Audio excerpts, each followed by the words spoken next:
Well, they certainly do have a lot of challenges, more so than perhaps studying at undergraduate level. I suppose for HDR students, usually they're juggling lots of balls, so they're coming to this maybe after studying already for a considerable amount of time, or maybe not.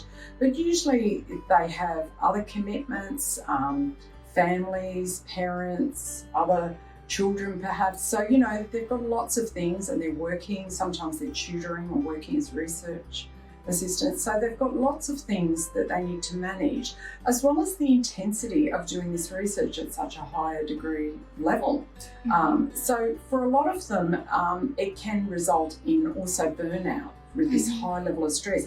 It doesn't seem to end too. The intensity is there for the entire time. So it's different to undergraduate when you complete a semester and you get your marks and you get your feedback.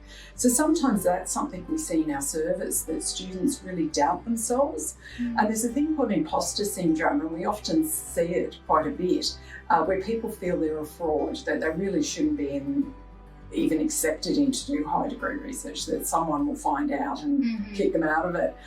So they're sort of doubting that they're not smart enough or they're not good enough to be doing this. So it can really interfere with their progress in that sense. So that can be a huge thing. The other challenges are isolation. And certainly, it can be an isolating project, and working on your project when you're the expert at that actual project, more so than anyone else.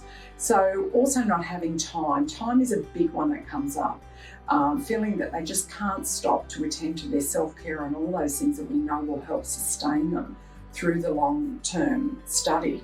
So they feel like they've got this guilt if they're not working on their project or their research throughout their degree. So this really interferes again, and it's a bit of a vicious cycle because they don't have time to catch up with family and friends and do those social activities, feeling again the guilt that if they take time out from that, what about my research? I should be working on that. So that's a really difficult thing for them. And sometimes financially as well. For some of them, also they might be from overseas, so they're separated from family and friends, and culture and all those things can be another layer of what they have to deal with.